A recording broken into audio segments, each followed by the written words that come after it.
as soon as it falls, Yuchi's just gonna yell, I don't know what part of it needs to be broken, but let's break it up. The war coffin's going to try to get up from the ground. Let's see if it can. It can't get up. You do feel like wires are whipping around it also furiously, but it's not currently striking out at you. It may be an incomplete war coffin. It may not have all the proper weapon systems attached to it. Jim, it is your turn. Jim wants to invoke the advantage, and he wants to try and take a running start and like vault up onto it and use his sword to stab the glass. Give me a night roll with a +4. You want to use a fate point to re-roll that maybe? Yeah, I'll do that. Oh my god. Jesus. Okay, well, How? with a 4. Can I do it again? Yeah. Okay, I'm going to do it again. I was about There to say we this go. one's gonna be negative, I swear to God. The sword actually pierces right through the glass and into the person inside of it. They scream and howl as like smoke begins to pour out of the wound of the coffin, and then something begins to change within them. They begin to convulse. Jim, you shove your holy sword right into the center mass of this thing through the glass, pierce it, and you notice like a light begin to fill the war coffin. Through the smoke, you can see a bright golden light begin to emit from the body of the person inside. That seems holy. That's not supposed to happen. Does that mean it's gonna blow up? We'll find out in about 3 seconds. You guys can all see something happening to the form inside of it. A ghost begins to rise up from the body and pass through Jim and just slowly starts to rise up into the sky. You see a crying man. He looks like he's tormented, younger, unscarred, and he starts to just ascend towards the clouds. And it happens pretty slowly, but once he gets there, he's gone. Jesus, was that his soul? Yeah, what just happened? Did we win? Was that it? This is the same sort of thing that happened when you stabbed Holland Oates, Jim. That did happen, didn't it? Yeah. Yes. Jim withdraws his sword and says, "Go in peace, spirit." Oh my god, it's like that sword just like, I don't even know. Jim is a little more self-aware. I feel like at this point he'd turn around and be like, "It's almost like I'm not crazy, isn't it?" Yeah, Yuji just sees that and is just like, so wait, that's happened before? What do I miss when I'm not with you people?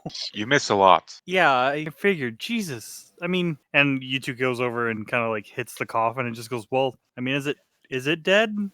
Self-destruct initiated. Well, shit, we gotta run, guys. Where's Mia? Oh my god. Right before you go to run, though, you two, you notice this. You've seen that eye before, that painted eye. It actually starts to melt and run like it's fresh, wet liquid into a direction. It's moving somewhere, but this isn't like normal. It doesn't fade away like before when we've told it to go away. No, it's something is pulling it. I start running that way. Guys, follow me. Yeah. Simone will just be like, oh, okay. What? Where are we going? Why? We're following the eye. Is he just booking Self-destruct it? in 5 minutes. That's ample time. Come on. So you guys are gonna run, try to chase down the eye. We'll get back to you in a moment. First, we need to go back to Nia. I have a wolf growing out of my leg. You make it to the roof, Nia. It's a rocky, dynamic entrance. Make a razzle-dazzle roll to see how well you make it out there. It is just a roof up there. If you get up there, you'll see that the doors are open and there's like an altar set up. It looks like, yeah, it's a pretty satanic looking altar. Okay. Why is there an altar here? Who knows what they used to do at this place, huh? Does it have like candles or anything? Yeah, like melted down candles. There's like skulls. They're kind of like disheveled, thrown around because this place has been rocked back and forth by all the weird demos. But it looks like this was some kind of ritual ground. Yeah, like a meeting place up on the roof. That's why the elevator just goes right to it. So did like the wolf grow out of my leg and fall? Like what happened to that? Not yet. Well, this is gonna suck. Gonna grow out of you. You know that it's gonna do that though. For just a bit, can I look at the altar? What's on the altar? What's on other than like skulls and stuff? If I move stuff Candles, around. a bowl with some kind of brown, flaky film on it. A dagger that's pretty wicked looking. Some herbs that have been burned. That sort of thing. It looks like a pretty ritualistic altar. If you're looking for tape, there's not any tape. Okay. It's not Tim the Toolman Taylor's altar. God. No, but Not with that attitude. Yeah, I don't think so, Tim. The more time you spend looking, the more this thing is gonna like start to actually force its head out of your wound. Okay. Well, Nia will just like let it come. Well, no, now's the time. If there is a time, okay. Nia pulls out her banana chips. She's gonna wait until the wolf head starts coming out before she eats one. I'm going to kill you. Nia takes a big breath and says, "Not if I go big time. Then I would like to set off the party monkey on myself." Your SFX crew can recreate qualia that you've seen. In this case, this is like a physics or wire work kind of thing. It's like a practical effect sort of. But what they're going to do, I would say, is like set up a trampoline under you, one that's very powerful, and you can launch off of that. Okay, Nia bends, gets up on like the roof attic and jumps right on it. Okay. When you press down into it, it feels just like a normal trampoline. For a second, just a split second, you start to think it probably is just a normal trampoline and you're about to launch yourself over the edge of the fucking building or something. But then it goes off. The power of your stand is to record qualia and reproduce it under certain conditions. In this case, you've seen the party monkey launch itself high enough to basically go into orbit around the moon. And you can feel actually the force welling within you, pushing down on you for a moment before you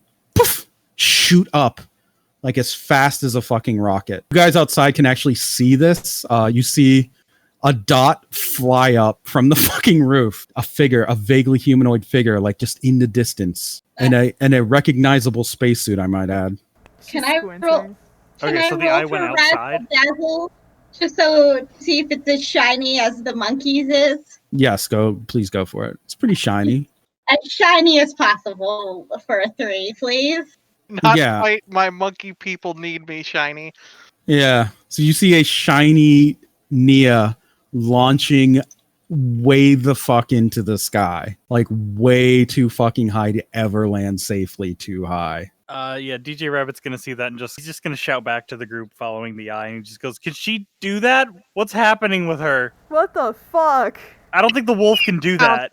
Nia, as you're going up, you see something sort of in the sky. You're going way faster than it is, but it's a distant dot. It's getting closer. It is a ghost with crossed arms crying who just looks at you with the most sorrowful expression. I wave at it overly excitedly. It looks extremely confused. You see it moving its lips, but it can't say anything. It's just going up, just like you. Yay. Oh my God. It's gonna go up forever, isn't it? It's Yeah. just gonna in like 300 years. It's gonna pass Neptune and still be floating and crying. So Nia, you are currently launching yourself into space. What are some thoughts that are going through your head as you're going up? Well, there's a pain in her leg, so that kind of sucks. She's kind of amazed at the city for a while, but it hasn't completely hit her what she's done yet. She's like mostly putting down her visor and like getting ready for the outside atmosphere. It won't hit her until she hits the sweet silence of space, what she has just done. She's kind of in shock. Nia, you leaving the atmosphere at this point. You watch as in the distance there are huge towers that are spreading some kind of field over top your beloved Moon Nation, Artemis. Below you, far below you, Suffragette City can be seen. It is very small now compared to when you're there. You're going up and up further into darkness. And the further up you go, the colder it's getting and the harder it is to breathe. You have a hole in your suit, torn in your suit. But it's sort of half plugged by the wolf, but the wolf looks like it's gasping for air. It finally like pulls itself completely free of the wound and then floats right in front of you. What do you want to do? It tries to grab it closer. Try to grab it? Yeah, it's free floating. It can't really move too well, so you can grab it by the paw. Okay, she tries to grab the paw and like try to move the whole dog closer. Try to pull it closer, okay. I'd like trying to protect it with her aspect overly friendly. It looks like it's trying to talk, but it can't. It's gasping. It can't talk. Mia starts to tear up a little and like hug it. Oh Jesus! Okay, you're hugging it. It's this. You're hugging a suffocating dog who is freaking out and trying to get away from you. Yeah. Yeah. As you hug it, you're forcing more air out of its lungs. I'm sorry. You see its eyes bug out. Eventually, it just freezes and stops moving entirely. Me is crying, holding a frozen dog in space. You can put a hand over that hole in your suit and try to like hold it shut, but you only have 5 minutes, I'd say, of air. You have a dead dog. Mia will hold the dead dog and try to, with her, she's got like a little headset on for when her thing is closed, try to use it to call Marisol, see if actually anything picks up. As you're holding the dog, by the way, you feel it actually start to melt in your arms. What? Yeah, it starts to melt like it's made out of like taffy or putty. It starts to fold, bend, and pull and start to drip away from you. Mia cries and tries to hold the melting dog. Yeah, you're just kind of grabbing at a melting dog face, which looks, it's frozen in shock. Eventually, it like drips and pours away from you entirely, descending back towards the earth. It was dead, pretty much, but it's gone. It's something's happened to it. So you're out in space. You have 5 minutes to live. You know, I'll give you a little time to make peace, I guess. I don't know. Yeah, she's holding her leg, trying to make a call to Marisol. Okay, we'll return to the group. Marisol, you get a call. She answers it immediately. Hi, Marisol. Oh, Jesus. She puts her on speaker. Guys, it's Nia. No, yes. What? I'm in space. Can you like maybe call your boyfriend and maybe get the moon horse? What the? You're in space? Yeah. I had to kill the werewolf, and you didn't want to, but it melted, and I'm just like Halloween Jack now. Oh, fuck. Okay, stay on the line. Just keep talking to us. Hey, somebody called... Fuck. Well, don't tell them I'm scared. Nia, as you're up there, you see a light out of the corner of your eyes. It gets starting to get bigger, starting to get real big. Then it washes over you entirely, distorting your call and like drowning out all other things that you can see. So Marisol on the other line, you just hear Nia Nia, what's the last thing you say before this thing just swallows you up? I think I see a shooting star. That's it. And then Marisol, all you hear is like the sound of a phone. It sounds like her phone got set on fire and exploded or something. Like you just hear massive distortion, crunching and crinkling. Nia? Nia? The line is dead. Marisol just chucks her Moby at the ground as hard as she can. Fuck! Did she die? Yeah, Yutu stops and sees Marisol throw her phone down and just goes, Marisol, we gotta keep running. That bomb's gonna go off. Nia might be fine. I mean, weirder shit's happened. If there's any way we can get up there, let's start brainstorming now. But I don't know how big of a blast that coffin is gonna create. But Halloween Jack made it seem like those things are like nukes. So we gotta go. While he's talking, she's like gathering her phone and just kind of like gathering herself. Yeah. Weird shit happens to us all the time. It's all right. Yeah, she's okay. So you guys were trying to follow the trail of where the melted eye stand was going. You can actually see another trail of black goop pouring down through the sky, coming towards converging on the same point. It's somewhere behind the hospital, near a small building. That's like a utility building, like a small adjacent building. Pretty plain model. Pretty plain. I guess we go running in. The door is locked, but it doesn't seem like it's too complicated. One of you can just break it down or do whatever. Jim will kick it in. Jim, you kick in the door.